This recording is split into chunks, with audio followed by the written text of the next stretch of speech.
Olá, boa noite. Eu sou a Dail Coelho, ou Vandair Coelho, como preferirem. Nós estamos aqui hoje é um dia muito especial para nós, porque nós vamos estar conversando com a Cleo. Antes de mais nada, eu faço parte da liderança de Mulher do Propósito, e para nós é um privilégio enorme termos a Cleo. E ela vai estar aqui compartilhando um bocado da experiência dela. Ela é teóloga, a Cleo é casada com Jorge Russo, tem duas filhas, ela é brasileira, mas mora em Inglaterra já. Tá aí uma boa pergunta que eu não fiz para ela, mas ela já está na Inglaterra há pelo menos há 5 anos. E é um privilégio enorme nós termos. Tá ela aqui. A gente vai convidá-la. Esperando ela entrar.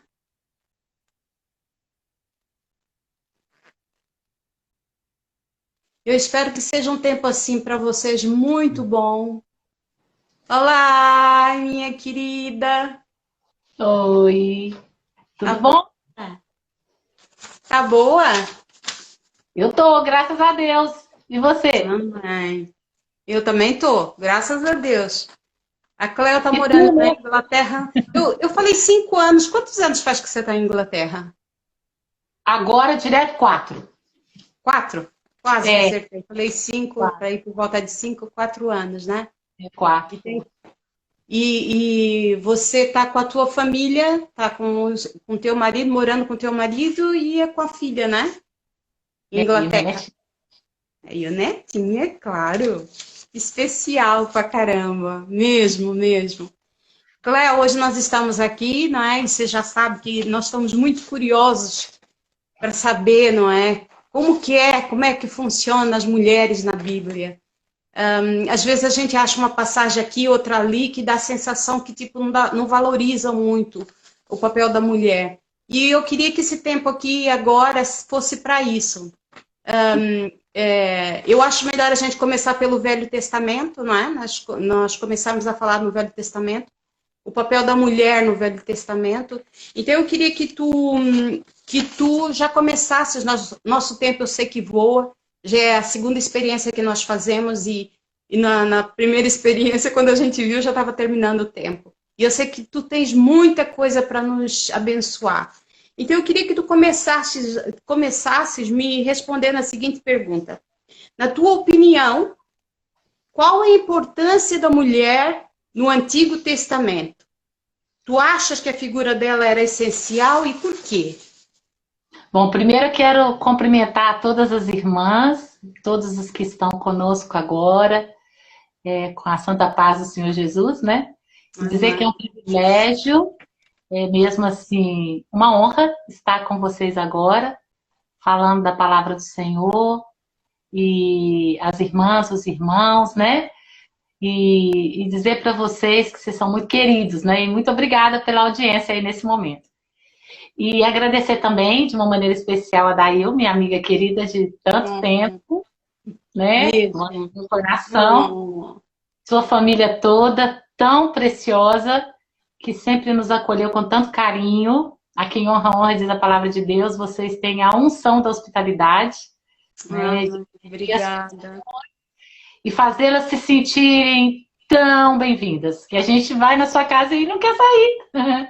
Eu quero agradecer pelo privilégio, né, pela honra de ter a sua amizade e essa confiança para esse momento, né?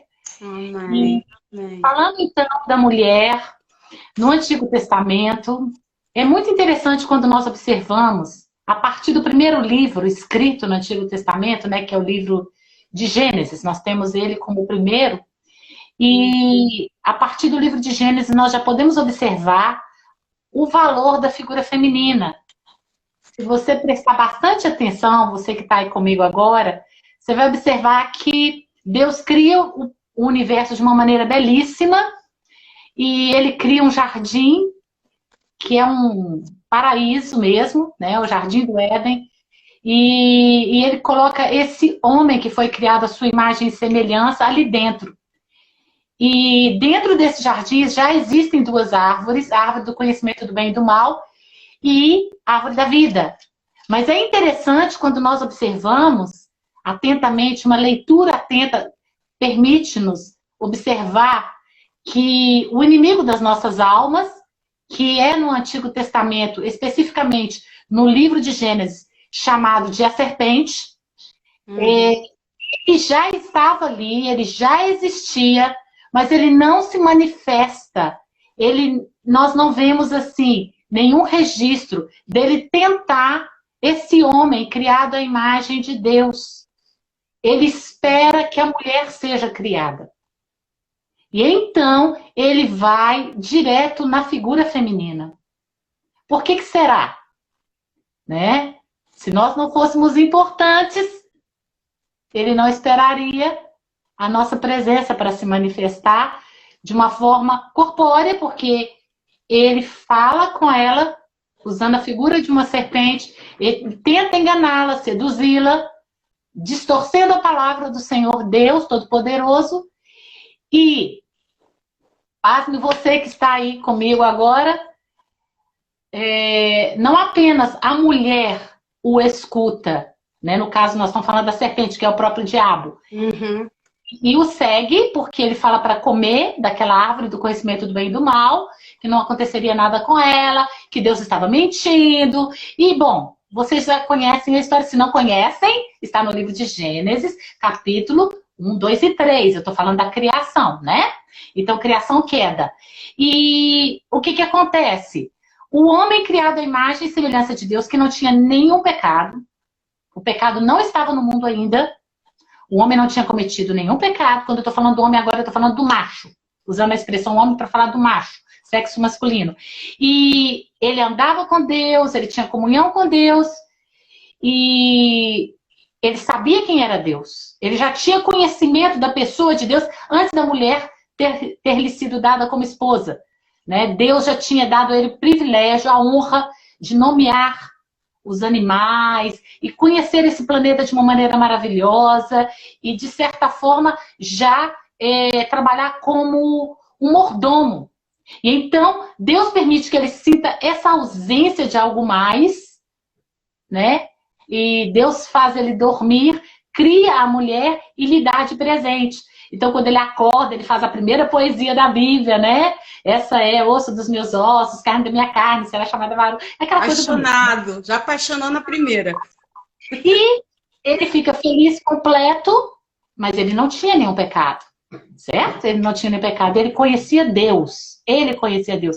Mas quando a mulher come daquele fruto e oferece para ele, em vez dele escolher Deus, ele escolhe a mulher. Ui. E quando ele ficar com Deus, afinal de contas, ele já tinha um relacionamento anterior com Deus.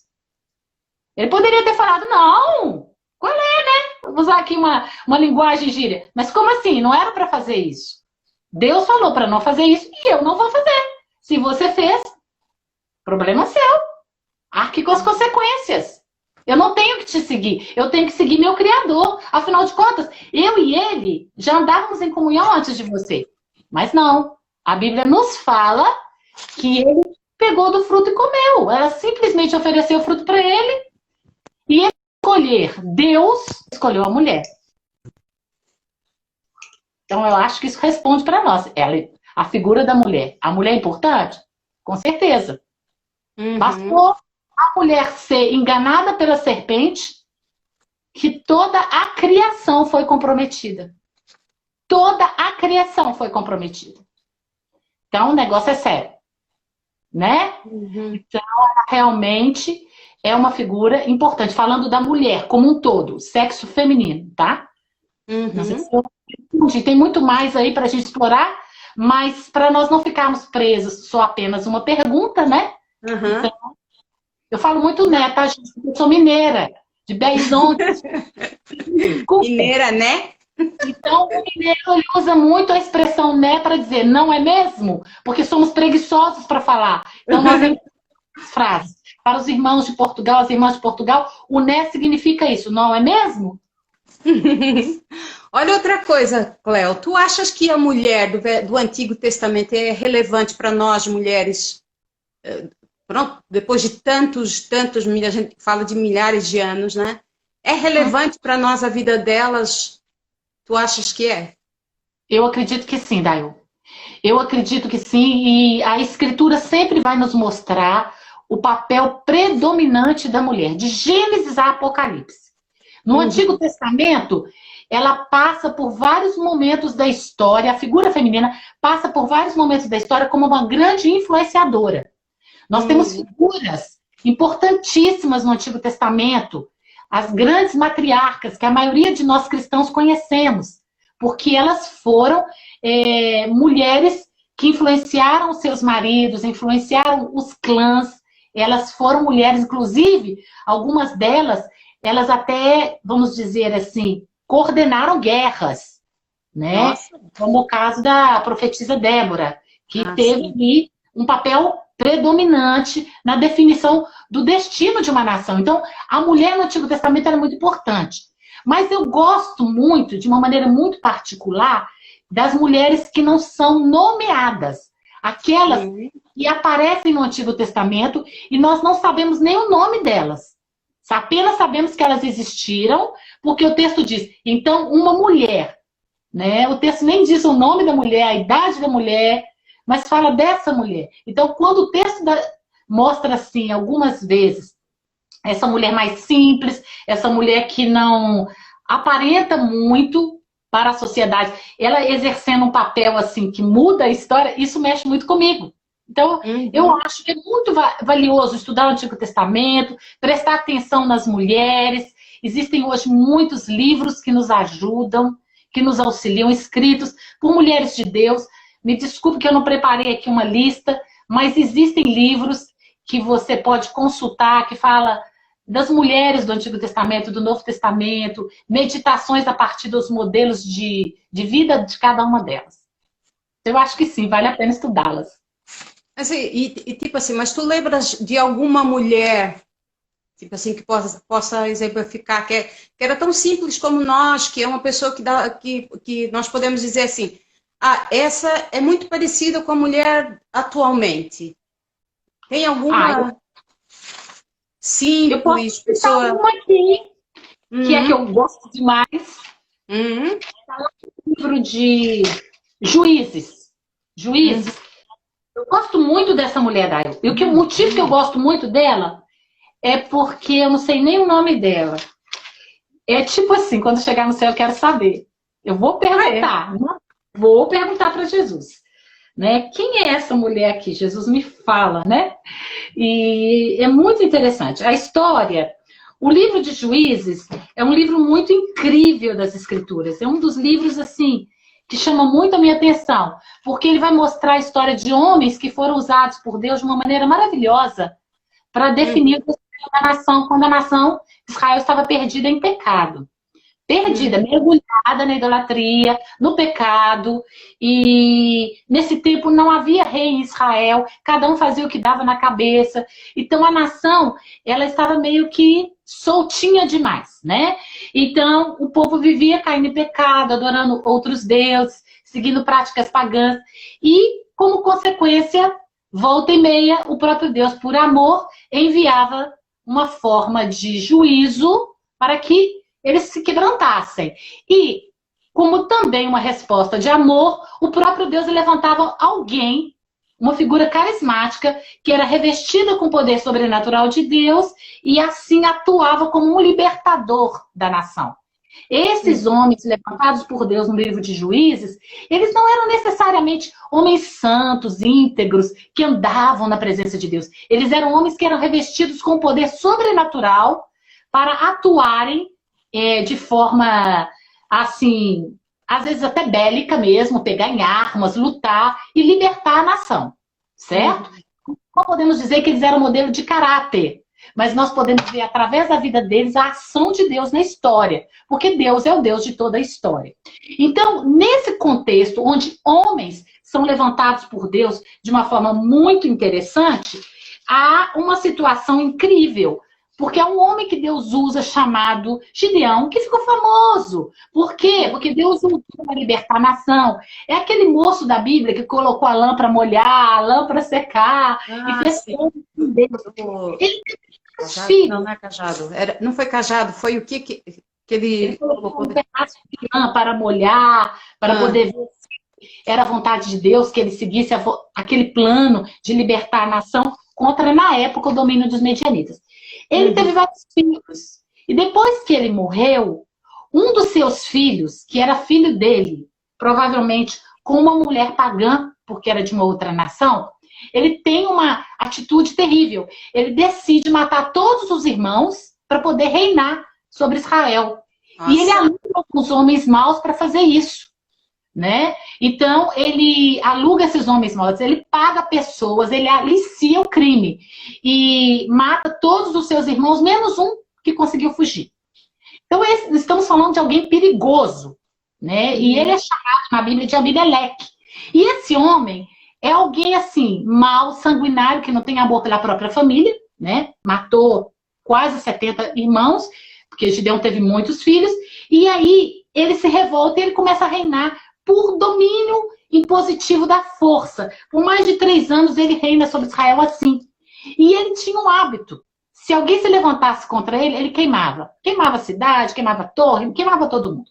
E nessa situação de domínio, para expandir o domínio também, ele pegava uma cidade, cercava a cidade, queimava todo mundo ali e pronto. Os opositores, os inimigos.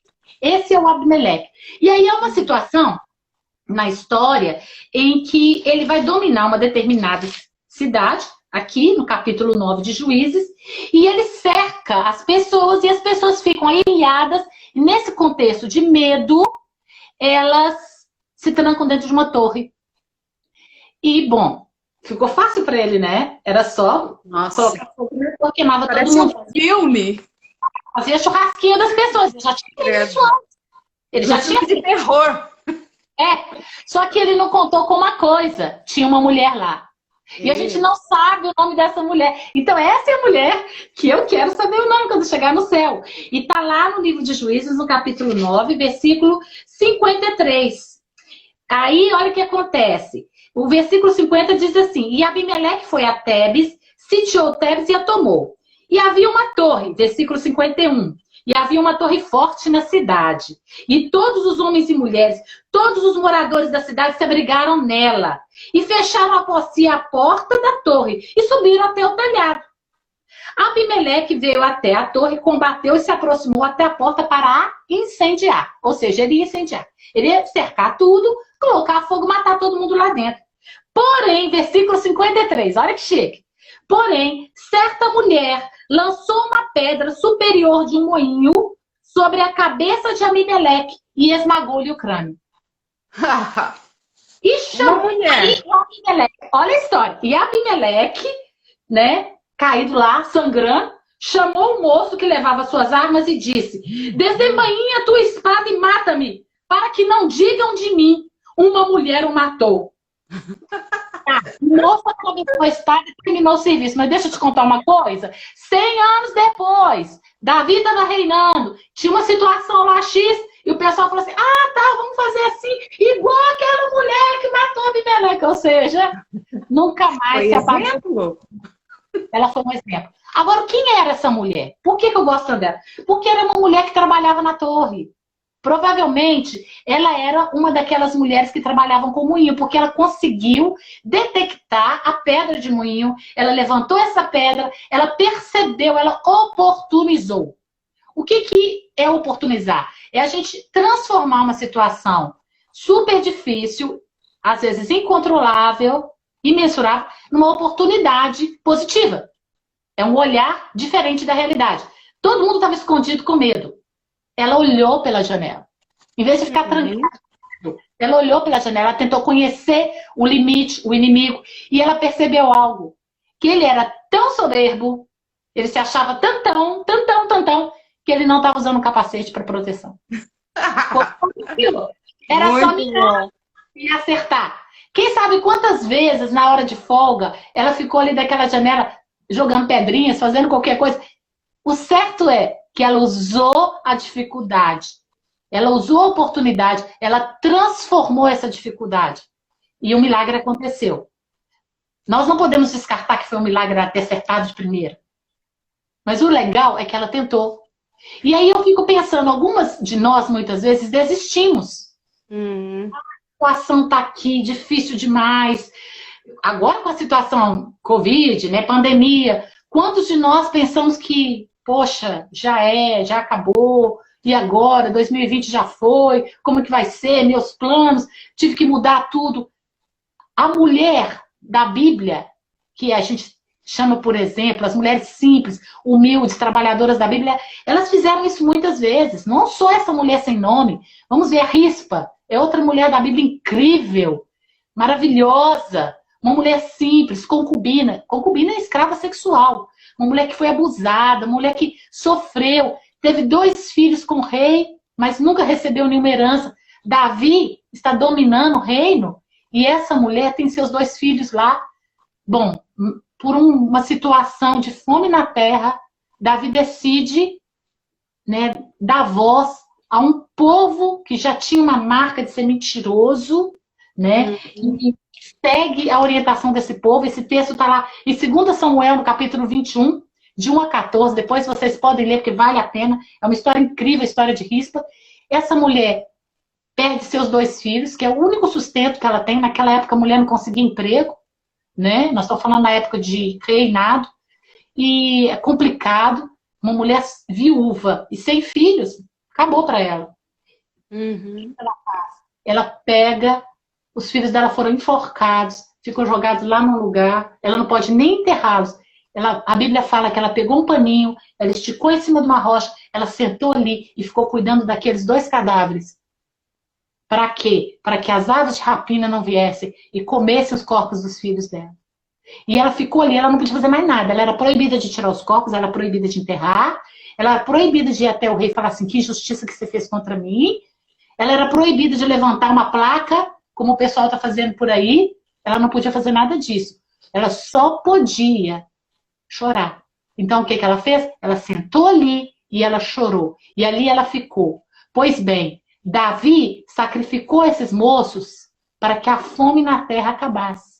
Mas a fome na terra não acabou. E logo intrigou Davi. E Davi ficou ali pensando.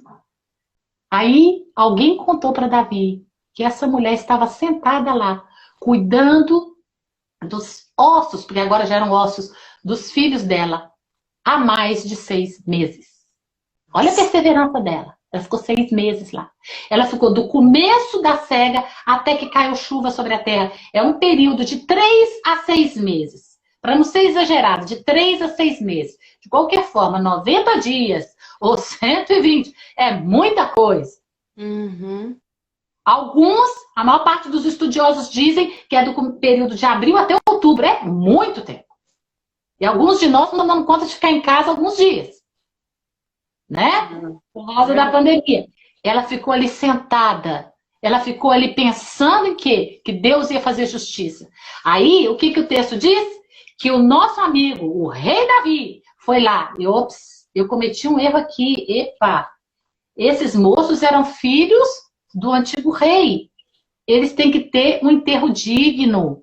E ela foi esposa do antigo rei. Ela tem direito à herança. Então, o que ele fez? Enterrou aqueles ossos ali com dignidade de príncipes, filho de rei, príncipe. E o texto diz que depois que ele fez isso, a chuva veio sobre a terra e os 3 anos de fome acabaram. Então, olha só, uma mulher se posicionou e mudou a história da nação. Certo? Falei 2 aqui, são muitas. Só para a gente ficar com vontade de ler o Antigo Testamento. Boa! Eu acho que isso é muito bom, porque às vezes a gente deixa o Antigo Testamento de lado. Não, eu só vou ler ali os evangelhos, ou vou ler ali as cartas de Paulo, etc e tal. O Velho Testamento não tem muita coisa para a minha vida. E tu estás a mostrar aí que eram mulheres como nós, eram mulheres que sofriam tanto como nós e que tinham atitudes que muitas vezes nós temos e que podemos ter. Ou seja, são exemplos. São exemplos para nós. E nós temos que ir lá. ver Tem- como que elas eram e quem eram elas. Agora, outra a- coisa, Cléo, tu achas que, qual que é a diferença, ao teu ver, não é? Em termos espirituais, com a mulher do Velho Testamento e do Novo Testamento? Olha, são muitas, sabe, Daí? Não dá nem para esgotar tudo aqui. Na minha opinião, uma das mais marcantes é a própria questão do tempo histórico. Nós Aham. temos no Antigo Testamento, nós temos aí mais de 6.000 anos de história, e historicamente falando, a mulher é vista, interpretada dentro do contexto social sobre diversos aspectos diferentes, Aham. né? O Antigo Testamento ele vai abraçar aí um período que vai do Médio Bronze, passa pela que é famosa Idade do Ferro, né? Que a gente Uhum. conhece, e vai chegar ali até o período do domínio, passou pelo domínio babilônico, grego, romano, quando termina ali, né, no período antecedendo o período de dominação romana, aí começa o Novo Testamento. Quando o Novo Testamento está sendo escrito, o mundo está sendo dominado nesse período por Roma, né? Uhum. Então, a influência do Império Grego, ela se faz ver no Antigo Testamento. Então, é todo um contexto de figuras femininas importantíssimas, certo? Mas vinculadas ao seu tempo histórico. Já no Novo Testamento, nós temos o fator determinante para nós, inclusive da escrita do Novo Testamento, e para nós cristãos, é a pessoa de Jesus. E Uhum. a partir da pessoa de Jesus, o Verbo de Deus encarnado, o Deus que se fez carne, certo? A presença dele se faz sentir no Antigo Testamento, é lógico, porque Deus está em toda a terra, em todo o tempo, mas ele vem em forma humana no Novo Testamento. Aham. Escolhe vir através do ventre de uma mulher. Ele escolhe se reduzir, abrir mão, renunciar, né? Se despojar de toda a sua glória para caber dentro do ventre de uma mulher. E eu acho isso tremendo, tremendo, porque Uhum. ele está dignificando a figura feminina. Então, espiritualmente, a mulher no Novo Testamento, ela não tem apenas um papel de criar, cuidar de uma família, ela participa diretamente do processo da salvação. Ela não é a Uhum. salvadora, nós só temos um salvador, Jesus. Jesus, Uhum. Deus que se fez carne e habitou entre nós, e nós vimos a sua glória, glória como do unigênito do Pai, cheio de graça e de verdade. Mas ele escolheu vir através de uma mulher que um dia se dispôs. E nós não podemos negar o fato da importância dela. Maria, mãe de Jesus, quando o anjo Gabriel aparece para ela, ela vai dizer o quê? Eis aqui a serva do Senhor. Faça assim em mim conforme a sua vontade. Então, esse papel de submissão, de entrega, é muito lindo, é muito tremendo, é maravilhoso. Ela sim serve nesse aspecto como um modelo para todas nós. Uhum. Precisamos aprender a nos relacionarmos com Jesus dessa forma, nos entregando, nos doando, renunciando, servindo, Uhum. oferecendo a nossa vida como um sacrifício vivo em favor da implantação do reino dele, né? Então, eu Sim. acho que a mulher, ela passa a ter um papel muito, muito nobre no Novo Testamento, sabe, Daí? Muito nobre. Maravilhoso até. Quando o Antigo Testamento termina, nós temos um silêncio profético. É o chamado silêncio profético. O Antigo Testamento termina com o livro de Malaquias. Entre o livro de Malaquias, o período histórico, entre o livro de Malaquias e o primeiro material do Novo Testamento, a gente acredita que foi o Evangelho segundo Marcos, ser escrito, nós temos aí um vácuo histórico. Não há nenhum material escrito de mais ou menos 400 anos. É o famoso silêncio profético. Nesse período, fica-se no ar aquela ideia linda que foi deixada por Malaquias no último versículo, que o Pai, Deus Todo-Poderoso, né, nós chamamos de Pai porque Jesus nos revelou ele como Pai, mas o Antigo Uhum. Testamento não conhece essa nomenclatura. Então, que o Deus Todo-Poderoso levantaria alguém semelhante ao profeta Elias, E que ele tem um papel maravilhoso, que é de conversão dos pais aos filhos e dos filhos aos pais, para que o próprio Deus não ferisse a terra com maldição. Então seria essa a promessa, né, que ficou ali no ar, aquela coisa bonita, aquela esperança profética. Entre essa esperança profética e a vida de Jesus, 400 anos de silêncio, ou seja, Deus não está falando nada. E esse povo continua indo ali, fazendo seus sacrifícios no templo, adorando. E Deus, não se ouve essa voz maravilhosa de Deus. Não há registro de nenhum profeta agindo na história.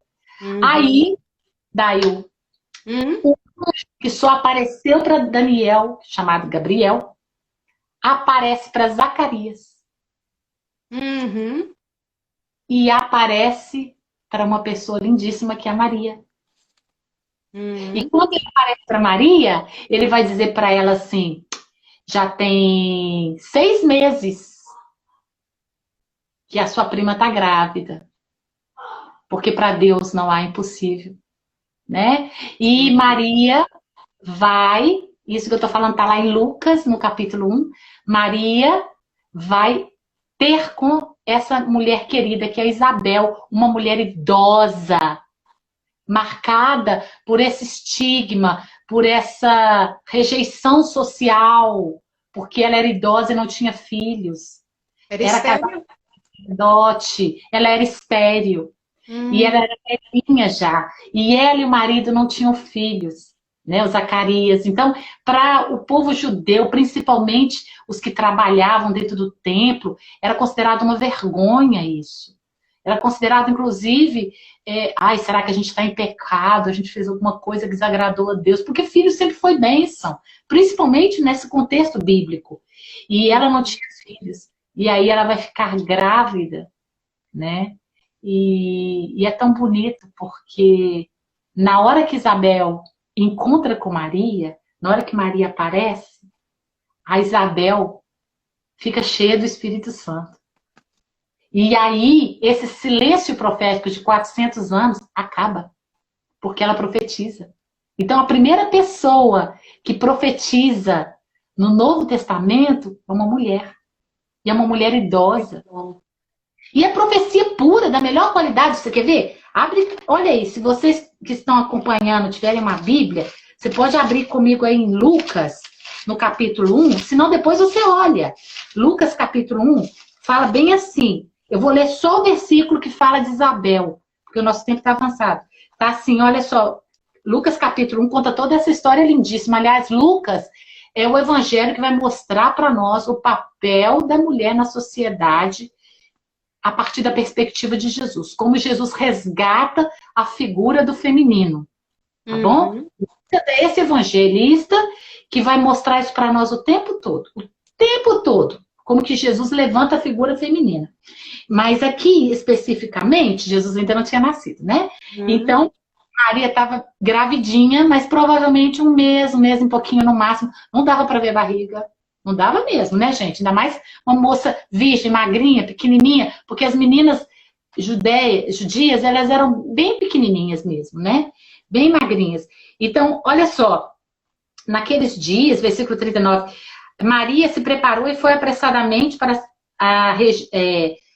a cidade na região montanhosa da Judéia, onde entrou na casa de Zacarias e saudou Isabel.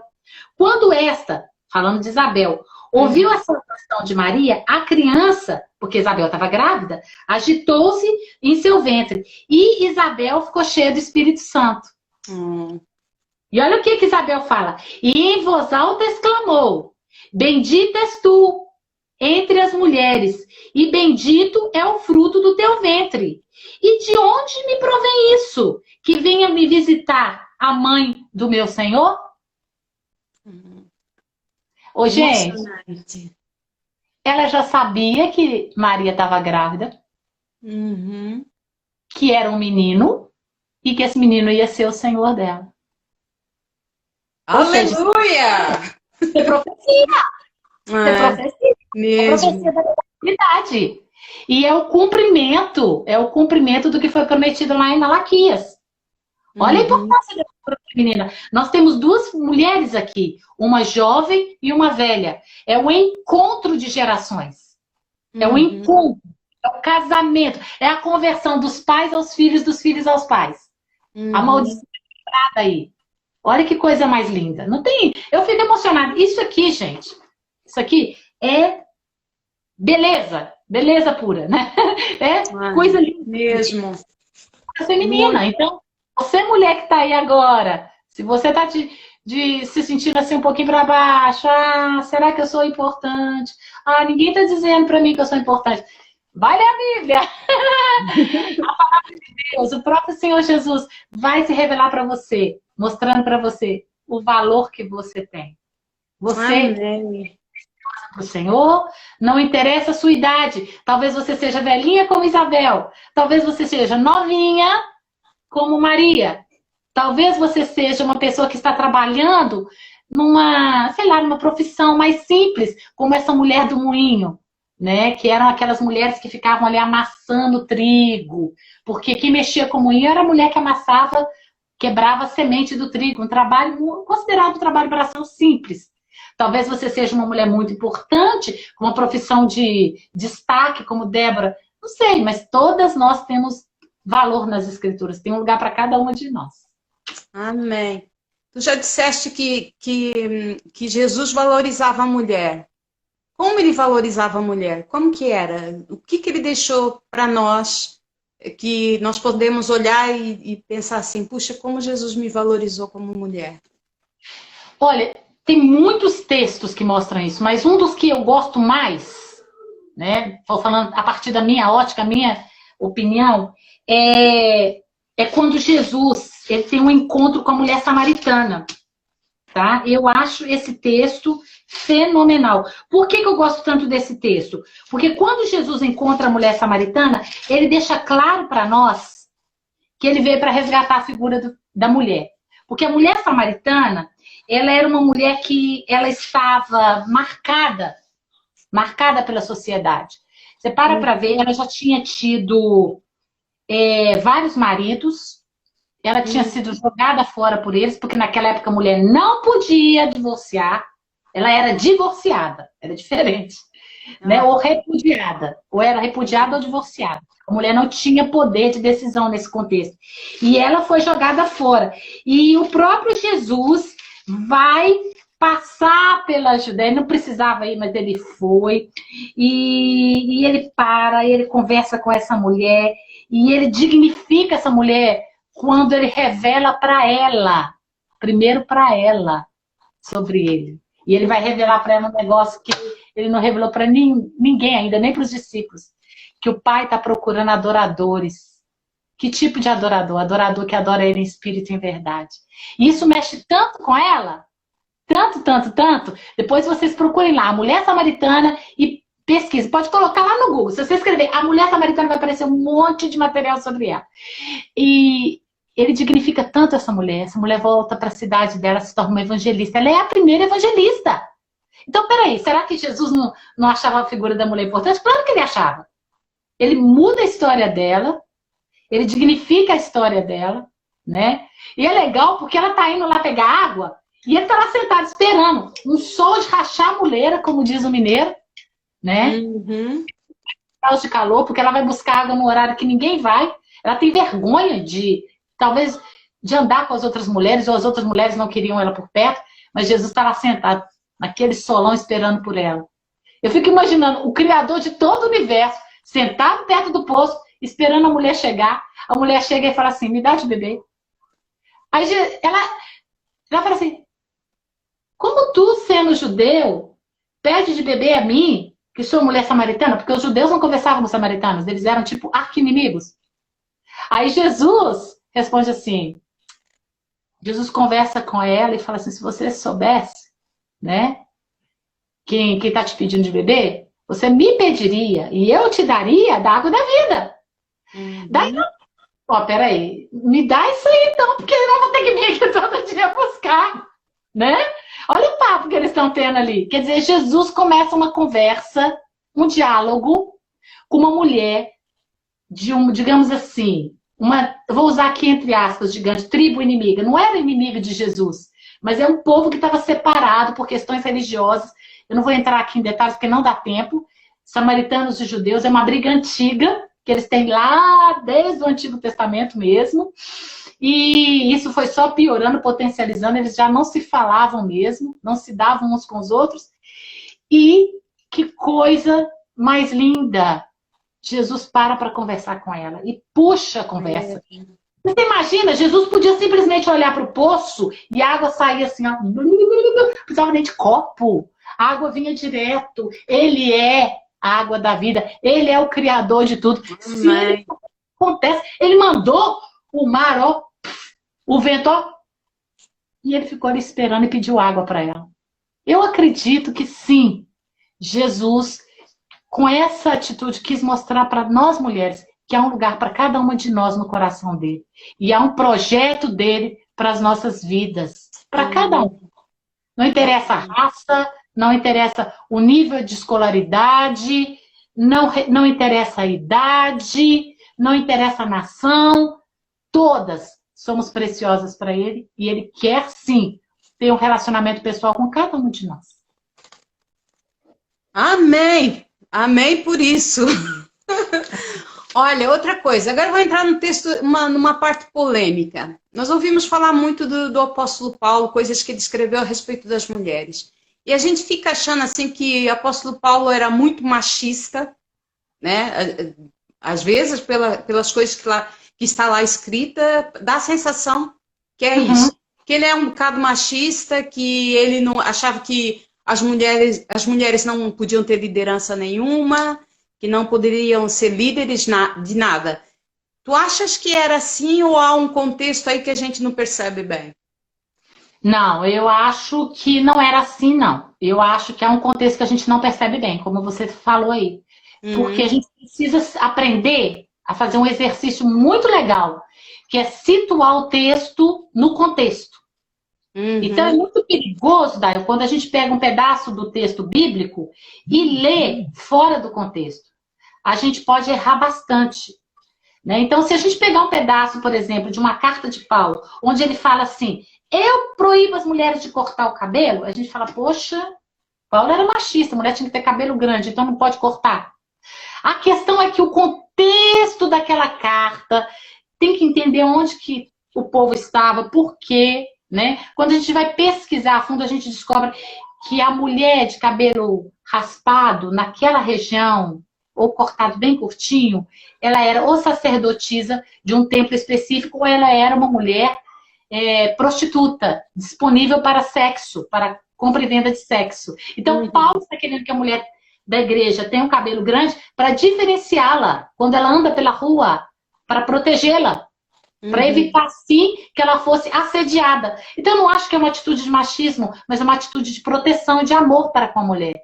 Ele também vai dizer, eu não quero que a mulher fale, eu quero que ela fique calada e aprenda em silêncio. Nesse contexto específico dessa carta, é uma região onde nós sabemos que as mulheres daquela região, elas eram as, digamos assim, as adivinhas, as sacerdotisas do templo, elas entravam em transe e elas coordenavam a cidade através dessa profecia mediúnica. Então, muitas dessas mulheres se converteram, foram para essa igreja que iniciou, elas não tinham passado por um processo de discipulado nem nada, e elas já queriam exercer o ministério lá. E Paulo fala, não. Aprenda em silêncio, não é hora de falar. Mas Paulo não vai dizer isso em todas as cartas. Por isso que é importante situar. Há momentos específicos em que Paulo vai dizer, por exemplo, para mulheres que elas deveriam se comportar, parar de brigar. Por exemplo, na carta aos Filipenses, para de brigar, vai viver em unidade. Porque vocês são grandes evangelistas. Quer dizer, opa, ele está falando de mulheres que estavam evangelizando. Para você evangelizar, você precisa falar. Então não significa que a mulher não precisa falar, ou que Paulo queria que a mulher ficasse calada o tempo todo, ou isso era para todas as mulheres debaixo, digamos assim, da influência direta do ministério paulino. Em alguns contextos específicos, ele vai dizer para as mulheres ter um comportamento diferenciado, mas precisa se meditar dentro do contexto. Por exemplo, ele vai elogiar demais, quando ele vai falar de Timóteo, vai elogiar não apenas a mãe, como a avó. Vai dizer que ela é uma influenciadora, uma mulher de Deus. Então, eu acho que Paulo é, às vezes, mal interpretado por algumas de nós, ou alguns de nós, quando nós não situamos o texto dentro de um contexto. Aí fica a minha dica sobre a importância da gente ler as escrituras contextualmente. Ou seja, vai ler um livro da Bíblia? Procura informação, em que tempo foi escrito, como que era o mundo da época, o que estava acontecendo. Aí você vai ver como que o livro fica mais rico. Tá muito fácil encontrar esse material hoje gratuitamente na internet. É mesmo. Tá, por acaso. E aquela frase que todo mundo diz, né? Que o texto fora do contexto vira pretexto. Ou seja, nós temos que conhecer a realidade da autora, não é? Para nós chegarmos a uma conclusão. Senão, a gente está inventando coisas, né? E a gente ouve tantas coisas. Aliás, eu acho que tem até religiões aí no mundo que as mulheres nem sequer podem fazer nada. Eu lembro que, de uma vez que nós fomos numa não sei se era uma igreja judia, não tenho certeza, que as mulheres ficavam na parte de cima e os homens na parte de baixo. Os homens é que pregavam, os homens que falavam, etc. e tal. As mulheres não podiam fazer nada. E tipo, eu acho que como essa, e acho que também tinha a anglicana também, se eu não me engano, que é só os homens que vão na frente e coisa e tal. Ou seja, a gente vê ainda vemos muitas religiões que são assim. As mulheres têm que ficar caladas, têm que... Mas nós vemos que, tipo, para Deus nós somos importantes, né? Jesus mostrou que somos importantes. É uma das religiões, colocando dentro desse contexto, que mais valoriza a figura da mulher, tá? Se você for estudar a história das religiões, né, monoteístas, não vou falar de todas, mas as monoteístas, as 3 principais religiões monoteístas, né, do mundo hoje, o judaísmo, o islamismo e o cristianismo é o que valoriza a figura feminina, né? Por isso. Não valoriza. Você vê que para a mulher, dentro do Islã, ir para o céu é um negócio complicado. E ela realmente não tem nenhum papel na formação da instituição, na instrução, no comando, no desenvolvimento da religião. O judaísmo é a mesma coisa, né? Diz por aí, e o povo fala que é verdade, que o judeu praticante agradece a Deus por não ter nascido mulher. Até hoje. Né? Então, a mulher não tem esse papel relevante dentro do judaísmo, não. E nem dentro do islamismo, como ela tem no cristianismo. Então, das religiões monoteístas, o cristianismo é o que mais valoriza a figura da mulher. Né? Então, temos até no catolicismo, algumas que são adoradas como santas mesmo. E dentro do protestantismo, aquelas que são honradas e levadas em muita consideração pelo modelo de vida delas, né? Amém por isso. Amém. Well, olha, nosso tempo já está indo, mas eu queria que antes, falta 10 minutos, pelo que os meus ajudantes aqui estão dizendo, eu queria que nesse finalzinho, que tu tivesses falando alguma coisa, tipo assim, a Cleo, uma das coisas que eu não falei é que a Cleo é missionária, ela e o esposo dela são missionários na Inglaterra, e eu queria que tu desses uma palavra, assim, para as mulheres que estão nos ouvindo, para aquelas que às vezes até por mágoas, ressentimentos e coisas e tal, se sentem desvalorizadas na igreja, acham que a igreja não a valoriza e que por isso está longe de Jesus e coisa e tal. Eu queria que você falasse alguma coisa para essas mulheres. Olha, resumidamente, eu queria te dizer que você é querida, que você é amada. E que Jesus quer ter um relacionamento real com você, que perpassa, ultrapassa todos os parâmetros que qualquer instituição possa ter colocado sobre você. Né? Um relacionamento com Deus é privilégio nosso. Todas nós podemos desenvolver. Todas nós podemos entrar para o nosso lugar secreto. Eu não sei onde vai ser o seu lugar secreto. Talvez é ali no banheiro, talvez é no quarto, talvez é na cozinha, quando você lava roupa, talvez lá na varanda, na cozinha, não sei onde você lava roupa, ou lavando vasilhas. Mas você pode. E eu te, assim, motivo, né, te incentivo a abrir seu coração com Jesus, a falar com Ele tudo que está dentro do seu coração, dentro da sua alma. É dor, é ferida, é ressentimento, é angústia. Coloca aos pés dele, né? Lança os seus cuidados sobre o Senhor. E Ele sempre está disposto a nos ouvir e Ele nos responde. Ele é fiel. Uma das marcas dele é a fidelidade, né? A bondade, a misericórdia. Ele é o bom pastor, ele nos ama. E ele quer ter um relacionamento real conosco. Então, meu convite para você é que você comece a olhar para ele de uma maneira especial. Às vezes é ali na cama, chorando no travesseiro, debaixo das cobertas. Às vezes é enquanto você está tomando banho no chuveiro, e você encontra ali o seu lugar de refúgio para rasgar sua alma, enquanto a água desce, as lágrimas descem também. Não importa, abra teu coração para ele. Fala da sua dor, fala da sua mágoa, fala da sua angústia, fala também dos seus sonhos. Lança os seus cuidados sobre o Senhor, né? E começa a conversar de verdade com ele. Chega pertinho, porque ele é puro amor. Ninguém tem maior amor do que esse. Ele entregou a sua própria vida por nós. Então, se você está longe, volta. Volta porque os braços dele estão abertos para você. Se você ainda não tem um relacionamento com ele, por que não começar agora? Não depende de mim, nem da Dail, não depende de mais ninguém. O preço já foi pago, ele já pagou naquela cruz. É só você buscá-lo com seu coração. É só você clamá-lo aí onde você estiver, com as suas próprias palavras. Né? Cada uma de nós sabe muito bem como falar com quem a gente, né, quer. Por exemplo, falar com o pai, com o amigo, com o namorado, com o marido. Fala com ele assim, use as suas palavras. Seja você mesmo, verdadeira, do seu jeitinho. Ele gosta do que a gente é, né? Então eu acho que eu falo mais que a boca, né? Eu falo demais. Aí eu já gosto de caminhar. Eu saio para caminhar e falo, Jesus, lá vou eu. Falar na sua cabeça 1h30 agora. E falo. E é meu jeito de orar, né?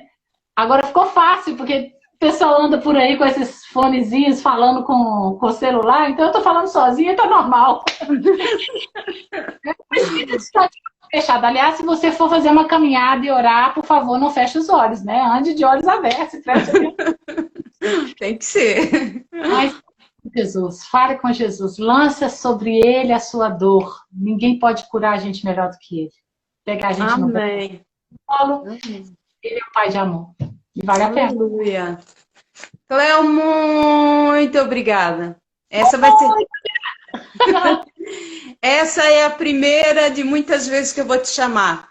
Tu estás longe e quando estiveres aqui em Portugal, é claro que você vai estar conosco. Vai ser um tempo para você conhecer algumas das meninas que estiveram aqui. Outras que não conhecem, vai lá, segue a nossa página Mulher de Propósito. Ali a gente vai estar dando também coisas específicas quando a Cléo for falar de novo, e vamos dar datas e coisa parecida. Não foi preparado, não. Opa! Eu fazendo bagunça, essa sou eu na vida. Olha aqui, não foi preparado não, mas é verdade, olha lá. Saudade Portugal! Olha, eu já vi o maridinho entrando aí. Olha lá, não sei se ele tá lá. Tá vendo? Que bonitinho. Foi lá. Foi aí que eu fiz essa fotinho. Amo vocês demais, eu amo essa nação. Olha, tem que voltar aqui para fazer outra foto. Olha, muito obrigada. Deus abençoe, tá? E até a próxima.